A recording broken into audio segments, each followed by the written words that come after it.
and you're ready to go. So it's a great investment opportunity. Customer It's gonna be at the support. conference. That's a good committee. one. It's a big one. Customer support, when you guys get out there, you are your IT department. So you're gonna have to have You are. you're gonna have to have customer support. Whatever software you purchase, you wanna make sure that you can call those guys and say, hey, this just is something weird and I'm in a deposition and I'm gonna break. What can I do? You can call it the firm, but Eclipse. Eclipse is And Advantage Software does have See, that there you go. customer support, Yeah. that You technical want is customer so support. important because that It thing is. is doing some crazy stuff and you be like, it just disappeared off my page, y'all gotta fix this. So they said Advantage Software is really good with technical, but there are other ones out there. Does anybody have any other questions? I was fiddling around on my phone, not because I was catching up on the Kardashians or anything, but although that's really important these days. Okay, you mentioned Real Legal software is free. Is Moody's free? I don't know, but I can find out with my pink pen.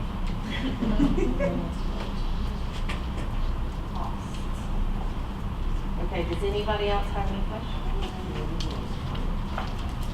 So I pulled this up. This was a blog I wrote for our agency a long time ago about the traits of a good reporter. Detail-oriented. The capacity to process and put together complicated, highly technical work is critical in court reporting. This business is filled with acronyms, technical jargon, and medical terms. Google dictionaries won't work. They won't. Cross-reference several different sites. Google Scholar may work. I mean, really, look several different places to try to get your transcript as accurate as possible. I remember as a kid going into my mom's office and they had the old school medical dictionaries piled up and she would have to go through and flip through till she could figure out what she was looking for. So I feel like the internet is a great tool. I've also seen it bite reporters in the rear. So being detail oriented, let's see.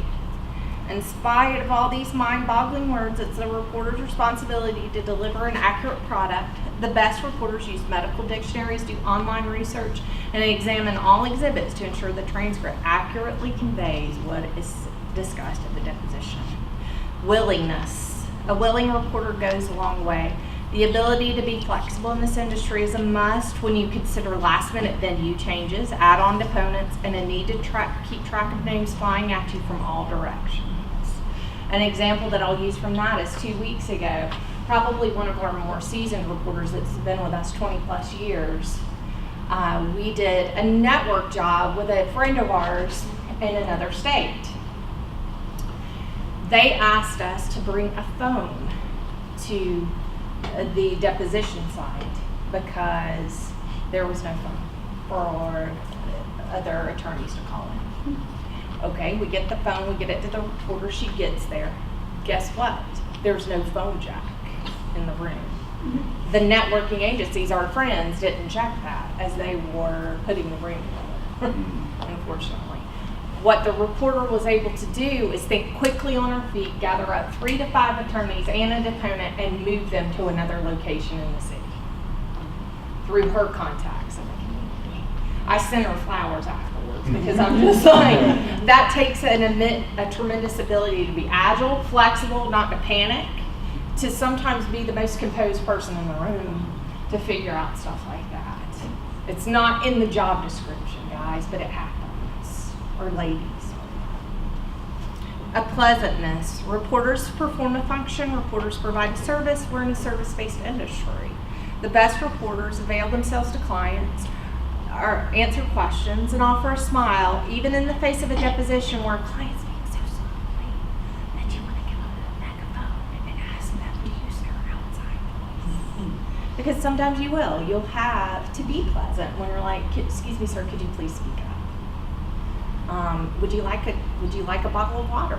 You seem to be coughing a lot. Would you like a bottle of water? Can I get you one? Be professional, be punctual, be professionally dressed. It's always important to present your best image because you represent the firm. And then it goes away. So I don't know what the rest of my blog says. Hold on, y'all. I'm not very good with this kind of stuff.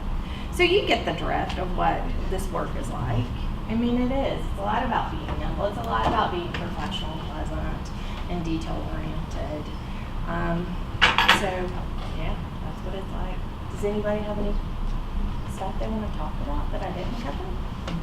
I can provide you anecdotes and stories of different things if that's helpful to you, things I've witnessed along the way. I have a question. Yeah. So, looking over this, like, when your job is no right, is that when you are paid, you know, your appearance fee?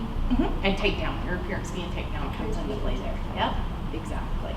And what's funny is those can sometimes be pretty lucrative jobs because the attorney will go back and be like, I really needed that deposition. So now you've got him for transcript pages too, or her for transcript pages as well. Questions? Y'all have more questions for Rich? Either on that or maybe a little more boring. Probably a combination of both. No. You know, I've had different situations present themselves over the course of time. Reporters have different personalities. I've had to deal with that and strike at what's really the heart of what motivates each reporter to do the work they do. I think that's really important as a reporter to convey that to the agency. What's motivating you to do your work? So we can make sure that our motivations match yours. If you really want to do, 2 to 3 jobs a week and that's it, let the agency know.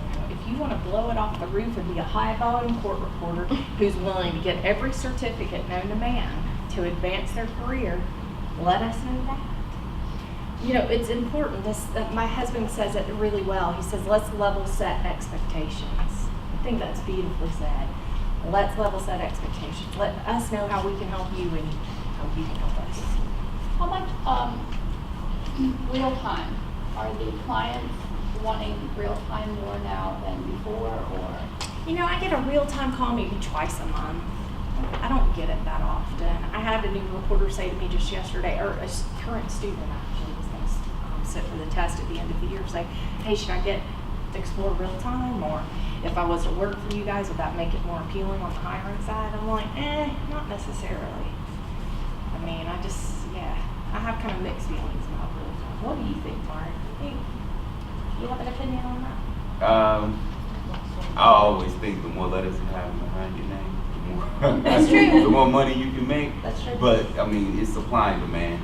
So if you're saying you're only getting 2 calls, maybe average a month, I wouldn't stress myself about getting real time. The biggest thing about real time is that it just means that you're a clean writer, so there's less proofreading and transcription time on the back end that you have to do, so you make more money. So I would strive to get there, but if you don't need to spend the money to get the certification. Well, I didn't know such the backlog. I know like Fulton County, the grapevine I'm hearing, they're only wanting real time reporters. So I didn't know if that's what you're finding on the freelance side. No, not necessarily. Not necessarily. And I think that just like anything else when they're hiring, that is it's a credibility indicator, but it's also how they weed people out.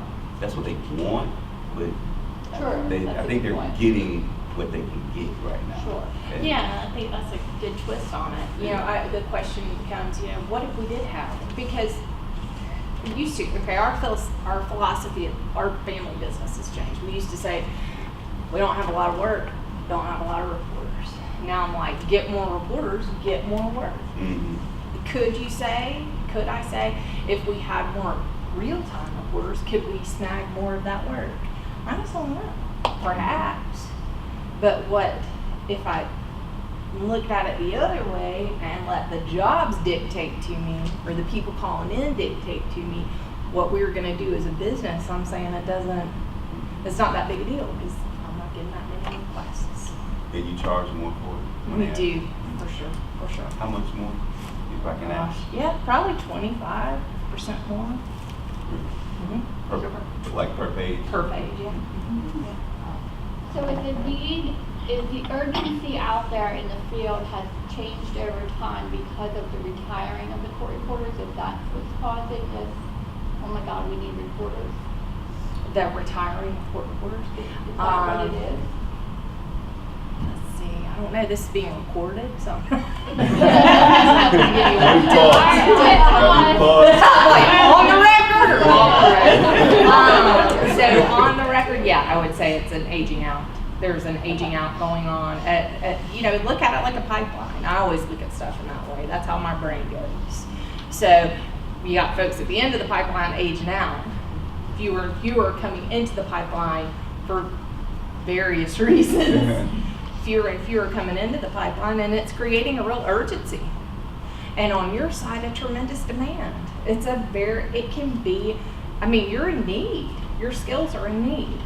The thing I would caution y'all against is I'm not going to sell you a bunch of a book of goods that you're going to be making $100,000 in the first year. I won't. I know some people come in and talk about fancy cars and flashy stuff and all the things you can do. The reality is that it takes time to get there. It takes a tremendous amount of time to get there. Within 8 to 10 years, definitely a different conversation.